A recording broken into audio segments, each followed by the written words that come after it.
8. डॉली दिखने में भले ही बोले जो कोयल जैसा था, पर वो जिम ट्रेनिंग में नो डाउट बहुत एक्सपीरियंस्ड था। उसने 15 मिनट में ही मुझे इतना थका दिया था कि अगले 45 मिनट्स के लिए मेरे पास ताकत ही नहीं बची थी। वो फिर मटकता हुआ मेरे पास आया। ओहो पार्थिव, कल से तुम अपने साथ गैटोरेड लेकर आना, ठीक है? समझ गए? ये कौन सा जानवर होता है? अरे जानवर नहीं पागल, ये ड्रिंक होता है। हर सेट के बाद 1-2 सिप लोगे ना तो तुम्हारी एनर्जी डाउन नहीं होगी, समझ गए? चलो अभी मेरी बोतल से सिप ले लो और नेक्स्ट सेट करने के लिए रेडी हो जाओ, ठीक है? सांड की पूछ साला, मुझे बात बात पर ऐसे रेडी होने के लिए कह रहा था जैसे यही सुहागरात मनाने वाला हो। पहले ही दिन जिम से लौटते समय मुझे फील हुआ कि भाई ये जिम विम छोड़, सीए बन, पैसा कमा और अरेंज मैरिज कर ले। इस लव मैरिज के चक्कर में हार्ट फेल हो जाएगा और कुछ नहीं। जिम से बाहर निकलते ही मुझे नींद आने लगी थी, पर मेरी नींद हराम करने के लिए मेरी जाने मन पहले ही स्माइल करती हुई बाहें फैलाए खड़ी थी। Look at you, चैम, क्या मस्त स्वेटिंग की है। वाह, कितने पुशअप्स मारी। हाय, कितनी मारी नहीं, पूछ कितनी मरवाई। ऐसी वाट लगाई है तेरी डॉली दीदी ने कि मुझे चक्कर आने लगे। ओए, वो दीदी नहीं भैया हैं। ऐसे किसी के जेंडर पर मजाक नहीं बनाते मोटू, सबकी अपनी चॉइस है ना। हाँ क्यों नहीं, इस दुनिया में सबके पास चॉइस है सिवाय मेरे। क्या तू शाम के टाइम ऐसी डिप्रेसिंग बातें कर रहा है? चल आ कुछ खा के आते हैं। किसको खाना है बता, मुझे तो इतनी भूख लग रही है कि तू अपने सर पर थोड़ा नमक और काली मिर्च डाले तो मैं तुझे भी। अच्छा जी, आप हम ही खाएंगे? आपके अंदर इतनी ताकत बची है? वो तो आ जाएगी, अभी गेटोड पीऊंगा ना। तेरे डॉली भैया ने एक एनर्जी ड्रिंक बताया है, कहते हैं 1 सेट लगाओ फिर 2 सिप पियो, फिर 1 सेट लगाओ, समझी तू? सेट सिप सिप करके पीऊंगा।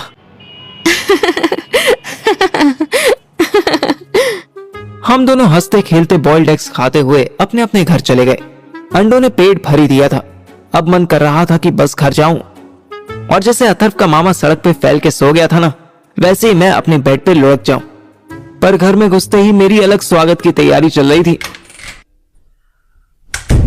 रूम में घुसने से पहले ही मुझे डाइनिंग टेबल पर पूज्य पिताश्री बैठे दिख गए। कहां से आ रहे हो? जिम से। रोटी नहीं खाई? जोर से बोलो, कहां से आ रहे हो? जिम से। मेरे बाप ने ऐसा मेरा मुंह देखा जैसे मैं आर्मी ट्रेनिंग लेकर आ रहा हूं। मुझे उनके चेहरे पर वर्चुअल ऑर्गेज़म आता फील हुआ, पर उनकी आंखों में वो खुशी बस 2 सेकंड के लिए आई।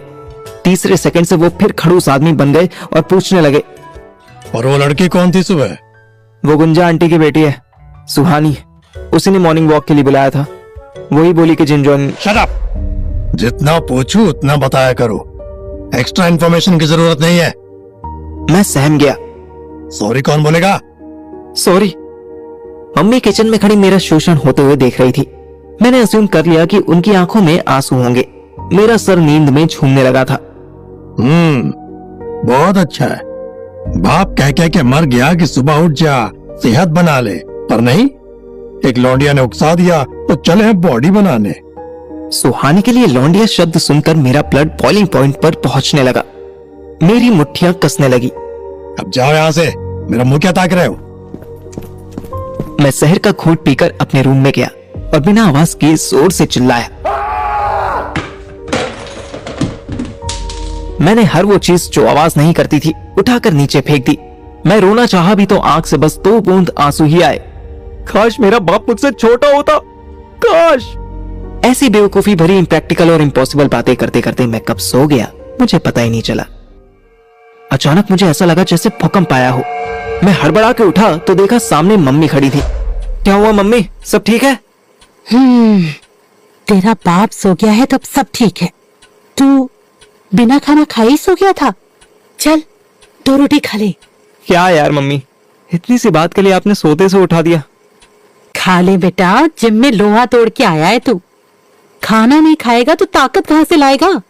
मुझे नहीं खाना, मुझे सोने दो। ठीक है, मैं अकेले ही खा लेती हूँ फिर। मम्मी का ये इमोशनल ब्लैकमेल कभी फेल नहीं होता था। मेरे बाप को अकेले खाना पसंद था और मम्मी का कहना था कि वो कोई अभागा ही होगा जिसे अकेले रोटी खानी पड़े। मैंने टाइम देखा, रात के 11 बज रहे थे और मम्मी अब तक भूखी थी। मैं बिना कोई बहस के हाथ धोने चला गया। उधर होशियारपुर में बेचारे अथर्व की जिंदगी छंड हुई पड़ी थी। घर आने के 1 घंटे बाद मामा को होश आया तो वो बिल्कुल नॉर्मल आदमी की तरह फटाफट खाना तैयार करने लगे। अथर्व को पूरे घर में मामी कहीं दिखाई ना दी। शाम को 15 मिनट के लिए मामा बाहर गए और उतने में ही उन्होंने जाने क्या सूंघ लिया कि घर आते ही सो गए। अब रात के 11 बज रहे थे। मामा श्री जम के खराटे ले रहे थे और अथर्व भूख से परेशान किचन में कुछ खाने लायक ढूंढ रहा था।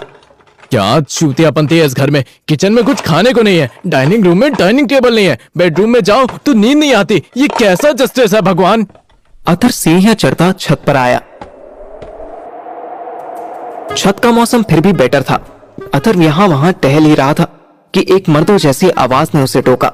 ओए, तू गूंजेदा पांजा है? अथर्व ने आवाज की तरफ देखा। लड़की 30-32 साल की लग रही थी, पर उसकी हाइट अथर्व के बराबर ही थी और उसकी शक्ल भी आम लड़कियों से अलग लग रही थी। अथर्व की माने तो उसका मुंह कुछ घोड़े जैसा था। आप कौन? मैं ब्रजेश, बब्बो कहते हैं सारे मुझे। तू गूंजेदा पांजा है ना? हाँ, पर मुझे पंजाबी नहीं आती। कोई नहीं, गूंजे के साथ रहते रहते आ जाएगी। तू ये बता कि कुछ खाया तूने? हाँ, of course, thanks for asking. Babbo ने अथर्व का मुंह देखा। अथर्व ने निगाह चुरा ली और सड़क की तरफ देखने लगा। घर में मामी नहीं दिखी, अपने मायके गई होंगी ना? हाँ, गई तो मायके ही होंगी, पर आने नहीं वाली। तेरे मामे ने बहुत मारा था उसको, फिर सारा सामान लेकर तुर गई। मेरा मतलब चली गई। 3 महीने हो गए, अब तक नहीं आई। सही है, इनकी हरकतें भी ऐसी है। मैं भी ज्यादा दिन रुक नहीं पाऊंगा यहाँ पे, मुझे भी दिल्ली वापस जाना है। सुन, मैं तेरे लिए कुछ खाने को ले आऊं। गूंजा तो बिन खाना बनाए ही सो गया होगा। इतना कुछ कैसे पता है आपको इस घर के बारे में? लो, ये भी कोई सवाल हुआ? एक मैं वेली और दूजा तेरा मामा, दोनों एक दूसरे का हाल चाल लेते रहते हैं। फिर तेरे घर की आवाज यहाँ तक आ जाती है।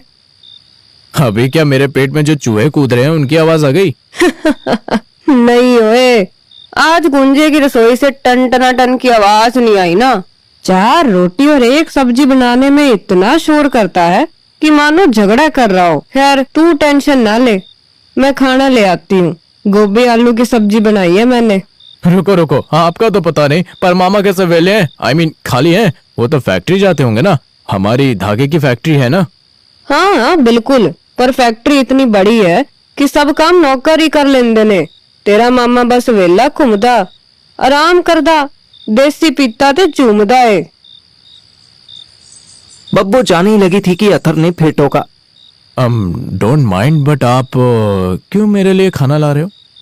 बब्बो रुकी, उसने मुड़ के देखा। तेरा पहला दिन है ना इत्थे, पहली रात कोई भुखा सोए चंगी गल नहीं। गूंजा ते फुद्दू है। तू नीचे घर पहुंच, मैं रोटी लेके आई। अथर्व की एक भूख का इंतजाम तो बब्बो कर चुकी थी, अब उसकी दूसरी भूख कैसे पूरी होती, ये बड़ी टेंशन थी। पर वो बेचारा इतना थका हुआ था कि बब्बो की आलू गोभी खाकर बिस्तर पर लेटा ही था कि झट से सो गया। इधर दिल्ली में बार बार मोबाइल बजने से मेरी नींद खुली। कॉल पे सुहानी थी। क्या हुआ? क्या हुआ के बच्चे, जल्दी उठ, जिम जाना है ना? वो तो शाम को जाना है। नहीं, शाम को जिम वो लोग जाते हैं जिन्हें वेट गेन करना होता है। तुझे रिड्यूस करना है ना, जा अभी उठ। और सुन, रास्ते में जॉगिंग करता हुआ जाइयो। जॉगिंग करता हुआ जाइयो? मैं जिम पहुंचने से पहले ही थक जाऊंगा। जा ना मेरे मोटू। अच्छा, 3 दिन सुबह जिम चला जा, फिर 4th नाइट तुझे सरप्राइज दूंगी। सरप्राइज के नाम पर मेरे मन में अलग ही ख्याल आने लगे। तू जो देना चाहती है उसे सरप्राइज नहीं कहते। चल ना, उठ ना, जा जल्दी। ये दुनिया का सबसे बड़ा झूठ है कि यहाँ सब कुछ आदमी की मर्जी से हो रहा है। अरे आदमी खुद तो औरत की मर्जी से चल रहा है, वो क्या अपनी मर्जी चलाएगा? मैं जैसे तैसे कुत्ते की तरह भागता हुआ जिम पहुंचा और उसकी स्टेयर्स पर ही बैठ गया। मैं सोच रहा था कि 2 मिनट आराम करूंगा, लेकिन वो फ्लेक्सिबल राक्षस ने मुझे अंदर से ही देख लिया। इन ग्लासेस का ये भी मजा था कि अंदर से बाहर सब दिखता था, पर बाहर से अंदर कुछ भी नहीं। Hi Parthiv, good morning. Good morning Dolly भाई, गुड मॉर्निंग। हाँ, ओ माय गॉड, तुम्हारी सांसें तो बहुत तेज चल रही हैं। I think you are troubling with high cholesterol. देखो, हमें पहले उस पर काम करना पड़ेगा, ठीक है? और हम उस पर कैसे काम करेंगे? कोलेस्ट्रॉल फ्री फूड खाएंगे?